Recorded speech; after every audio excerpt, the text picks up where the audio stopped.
નમસ્કાર વિદ્યાર્થી મિત્રો. ધોરણ 10ના વિષય ગણિતના પ્રકરણ નંબર 11 રચનાના આજના આપણા ત્રીજા વિડીયો લેક્ચરમાં આપ સૌનું ફરી એકવાર સ્વાગત છે. વિદ્યાર્થી મિત્રો, આજે આપણે સ્વાધ્યાય 11.1માં જ સ્કેલમાં પણ એક કરતાં ઓછું હોય તેવા જ સમરૂપ ત્રિકોણની રચના દોરીશું. આપણે બીજા લેક્ચરમાં પણ આ જ પ્રકારના સમરૂપ ત્રિકોણની રચના દોરી હતી. આજના વિડીયો લેક્ચરમાં પણ આપણે તેવી જ રચના દોરીશું. આપણે સ્વાધ્યાય 11.1નો પ્રશ્ન નંબર 5 પહેલાં દોરીશું, કારણ કે આ બંને સમાન રચના હોવાથી તમને એકસાથે પરફેક્ટ તેનું રિવિઝન થઈ શકે છે. તો ચાલો પ્રશ્ન નંબર 5ની રચના દોરીએ. ચાલો તો શરૂ કરીએ. પ્રશ્ન નંબર 5 આપણે પ્રશ્ન નંબર 2 એટલે કે લાસ્ટ વિડીયો લેક્ચરમાં જે શીખ્યા હતા તે જ મુજબની આજની રચના છે, જે પ્રશ્ન નંબર 5માં આપેલી છે. એટલે આપણે પહેલાં પ્રશ્ન નંબર 5ની રચના દોરીએ છીએ.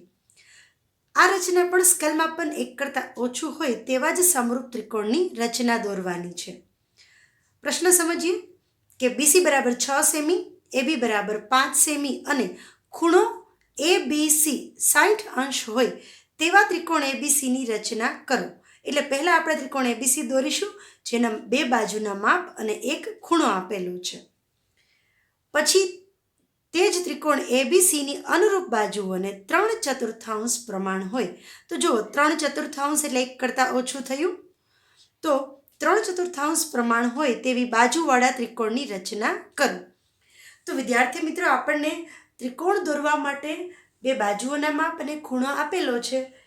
તો આપણે તે મુજબ પહેલાં ત્રિકોણ ABC દોરીશું અને પછી આપેલી શરત મુજબ, એટલે કે આપેલી ત્રિકોણ એટલે કે જે મુખ્ય ત્રિકોણ આપેલો છે ABC, એની અનુરૂપ બાજુઓને 3/4 પ્રમાણ હોય, એટલે કે સ્કેલમાં પણ એક કરતાં ઓછું થયું તેવા સમરૂપ ત્રિકોણ હોય તેવી રચના કરવાની છે. તો આપણને જે આપેલું છે તે આપણો પક્ષ થશે. તો પહેલા પક્ષ લખીએ. ત્રિકોણ ABC કે જ્યાં BC બરાબર 6 સેમી, AB બરાબર 5 સેમી અને ખૂણો ABC 60 અંશનો છે. એટલે પહેલાં આપણે આ મુજબ ત્રિકોણ ABC દોરીશું. પછી જે આપણે દોરવાનું છે, જે રચના કરવાની છે, તે આપણું કૃત્ય થશે કે ABCની અનુરૂપ બાજુઓ સાથે 3/4 ગુણોત્તર રચે તેવો ત્રિકોણ A'BC' રચીશું.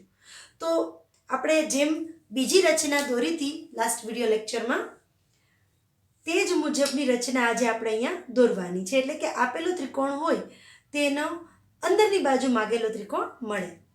તો ચાલો રચના શરૂ કરીએ. પહેલાં તો આપણે આપેલી શરત મુજબનો ત્રિકોણ ABC દોરીએ. તો પહેલાં BC હંમેશા આપણે દોરતા હોય પાયો, ત્રિકોણ ABCનો પાયો BC કહીશું. એટલે BC બરાબર પહેલાં આપણે 6 સેન્ટીમીટર દોરીએ. તો ચાલો પહેલું કામ, ત્રિકોણ ABCનો પાયો 6 સેન્ટીમીટર આપણે દોરીએ. તો આ થયું ત્રિકોણ ABCની એક બાજુ BC. તો BCનું માપ લખીએ, BC 6 સેમી. હવે અહીંયા સમજો ખાસ કે ત્રિકોણ ABCમાં BC 6 સેન્ટીમીટર છે અને AB 5 સેન્ટીમીટર, પરંતુ ખૂણો ABC એટલે કે આ બી તરફનો ખૂણો છે તે 60 અંશનો દોરવાનો છે. એટલે પહેલાં આપણે AB બરાબર 5 સેન્ટીમીટર નહીં દોરીએ, પહેલાં આપણે ખૂણો ABC 60 અંશનો દોરીશું. અને જે 60 અંશના માટેનું કિરણ જે મળે છે તેના પર આપણે AB બરાબર 5 સેન્ટીમીટર થાય તેવું બિંદુ એ લેશું. તો ચાલો, 60 અંશની રચના તો ખૂબ જ ઇઝી હોય છે. આપણે આ રીતે કોઈ પણ માપનો ખૂણો આ રીતે લઈએ અને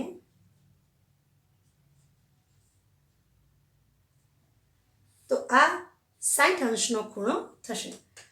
તો હવે જે આ કિરણ આપણે એક દોરીએ એ બાજુ BC સાથે 60 અંશનો ખૂણો રચશે તેવો દોરીએ.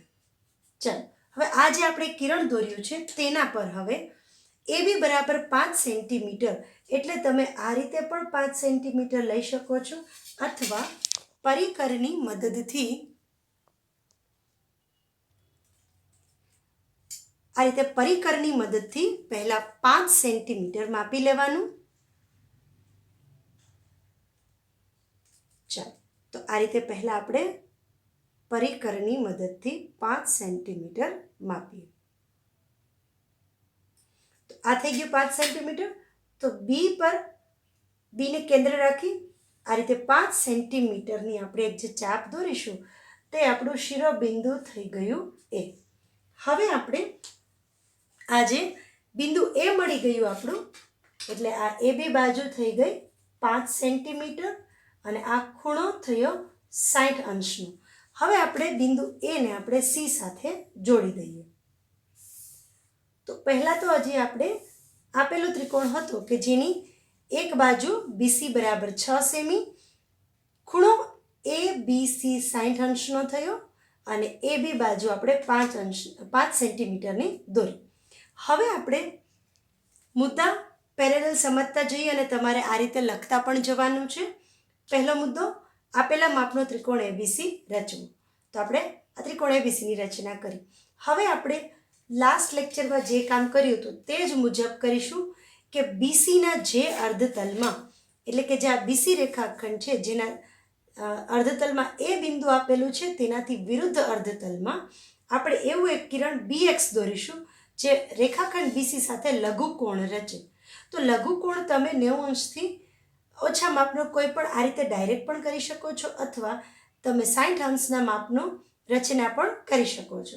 તો આ રીતે ડાયરેક્ટ આપણે બીએક્સ કિરણ પણ દોરી શકો છો અથવા 90થી ઓછો કોઈ પણ દોરી શકાય છે. ચાલો, તો આપણે બીસી રેખાખંડના જે અર્ધતલમાં બિંદુ એ છે તેનાથી વિરુદ્ધ અર્ધતલમાં આપણે એક બીએક્સ કિરણ દોરીશું જે બીસી સાથે લઘુકોણ રચે છે. લઘુકોણ 90 અંશથી નાનો કોઈ પણ તમે લઈ શકો છો.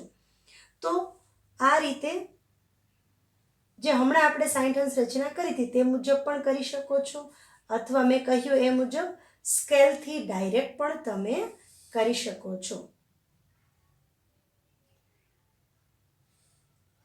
આ પણ 60 અંશ જ થશે. તો ચાલો આપણે આ કિરણ દોરીએ બીએક્સ. આ જે કિરણ બીએક્સ આપણે દોરીએ છીએ તે બીસી રેખાખંડ સાથે લઘુકોણ રચે છે અને આ બીએક્સ કિરણ આપણે દોર્યું એ બિંદુના વિરુદ્ધ અર્ધતલમાં, એટલે કે જે તરફ એ છે એના વિરુદ્ધ અર્ધતલમાં. તો આપણે એ રીતે રચના જે દોરી હમણાં તે મુજબ મુદ્દો બીજો લખીશું કે બીસીના જે અર્ધતલમાં આપણે એ હોય તેનાથી વિરુદ્ધ અર્ધતલમાં, એટલે એ છે તેનાથી વિરુદ્ધ અર્ધતલમાં આપણે બીસી સાથે લઘુકોણ રચતો કિરણ દોર્યું બીએક્સ.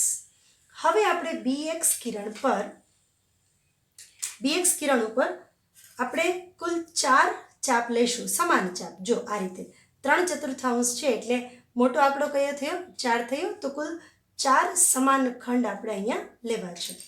તો પરિકરને જ્યારે આપણે એકવાર જેટલું ખોલીએ છીએ કોઈ પણ માપ લઈને, તો આ રીતે એકવાર માપ ફિક્સ થઈ જાય પછી એ સમાન ચાપ આપણે લેવાની છે.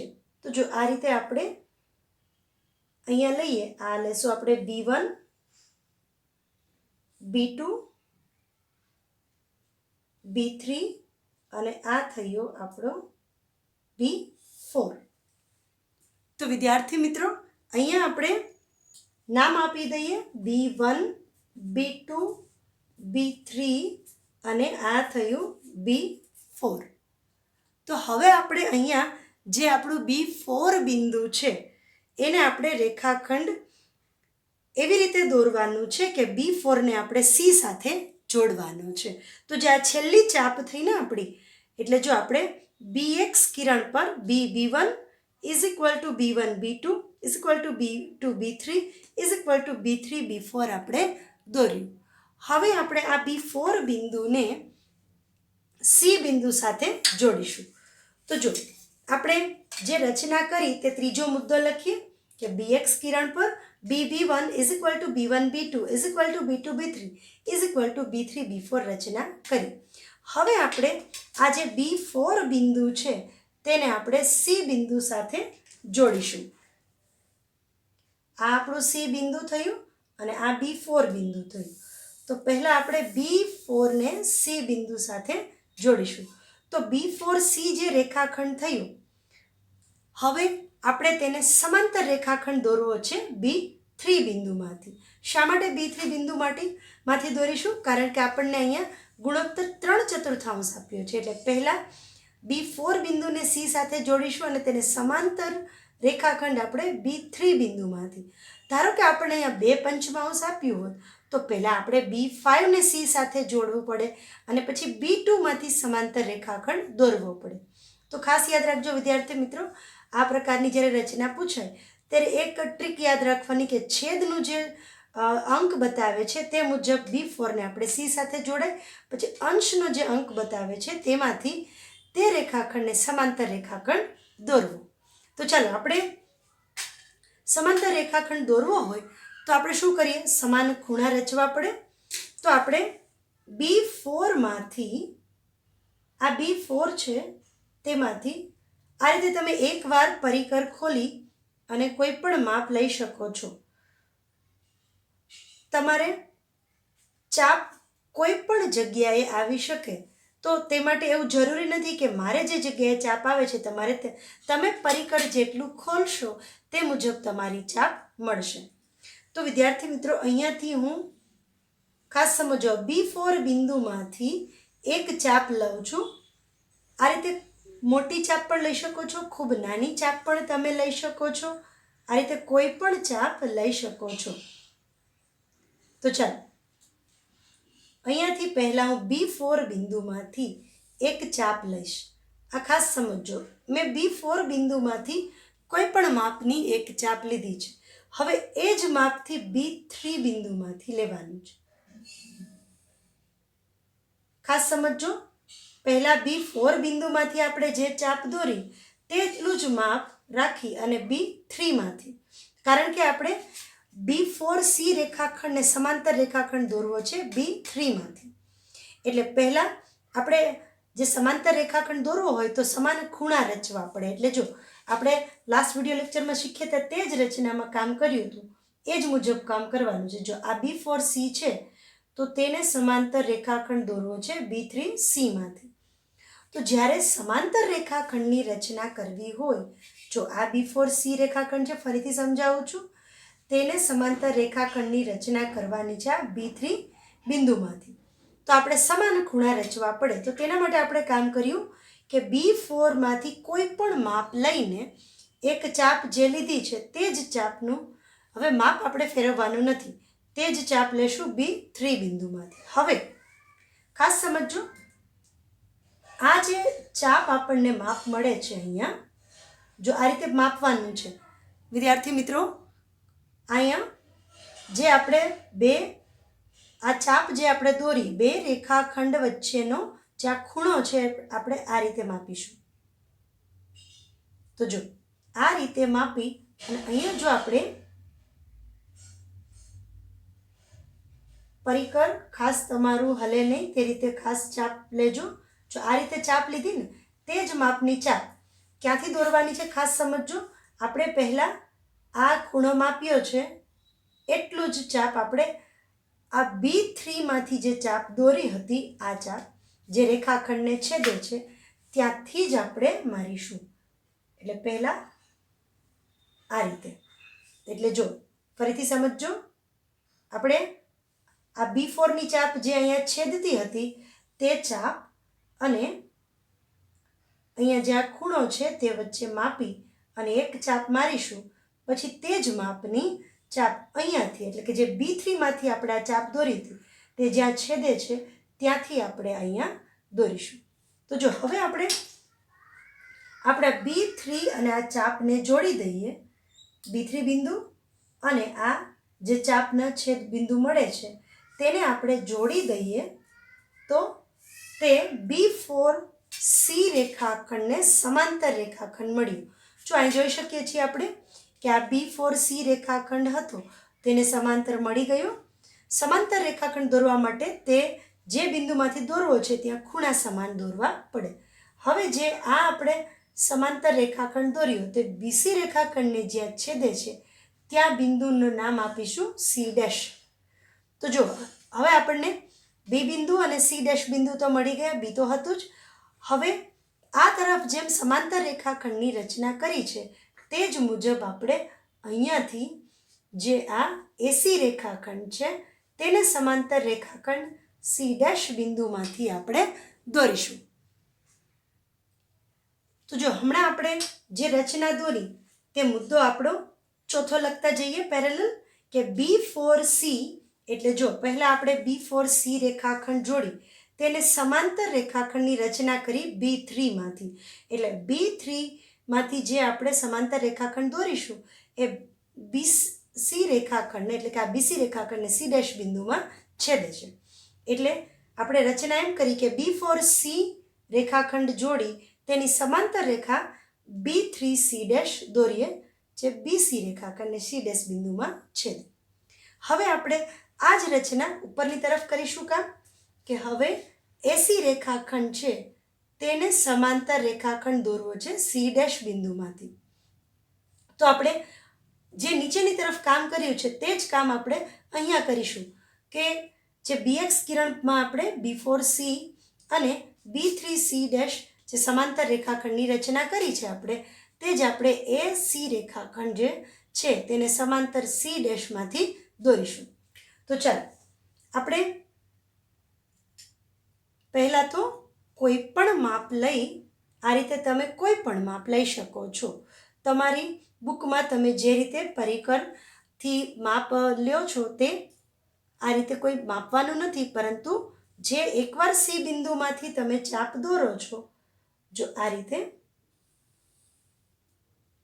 જો આ ચાપ મેં દોરી છે સી બિંદુમાંથી, કોઈ માપ નથી લીધું, પરંતુ એકવાર આ ચાપ દોરાઈ જાય પછી તે ફિક્સ રાખવાનું છે તેટલી જ ચાપમાં આપણે દોરવાની છે સી ડેશ બિંદુમાંથી. વિદ્યાર્થી મિત્રો, ચાપ જ્યાં છેદતી હોય, મુખ્ય ચાપ, આપણે ધ્યાન રાખવાનું કે અત્યારે આ છેદ બિંદુ છે તો એ આપણે કામનું નથી. આપણે અહીંયા ધ્યાન આપવાનું છે કે પહેલાં આપણે સી બિંદુમાંથી આ ચાપ દોરી, પછી એટલા જ માપની સી ડેશ બિંદુમાંથી, બરાબર છે. પહેલાં આપણે આ સી બિંદુમાંથી આ ચાપ દોરી, આ જેટલી હતી ચાપ તેટલા જ માપની આપણે સી ડેશ બિંદુમાંથી દોરી છે, બરાબર. એટલે એકવાર આપણે માપ સી બિંદુમાંથી લઈને કોઈ પણ ત્રિજ્યા સેટ કરીએ છીએ પછી તે જ ત્રિજ્યાની ચાપ આપણે સી ડેશ બિંદુમાંથી દોરવાની છે. ચાલો હવે આપણે આજે સી બિંદુમાંથી દોરી હતી ચાપ તે ખૂણો માપીએ. જો અહીંયા આ રીતે માપવાનું હોય, આ જે ચાપ આપણને મળે છે જ્યાં બંને રેખાખંડને છેદે છે, આ સી બિંદુમાંથી આપણે જે ચાપ લીધી ને તે બંને રેખાખંડને છેદે છે તે એંગલ આપણે માપીએ. તો જો આ રીતે એંગલ માપવાનું હોય, થઈ ગયું. જો આ રીતે એંગલ માપી અહીંયા આપણે એક ચાપ લઈ લેવાની. હવે આ એંગલ જે સેટ થઈ ગયું પછી તેટલા જ એંગલની ચાપ આપણે એટલે કે એટલી ત્રિજ્યાની ચાપ આપણે અહીંયા દોરીએ.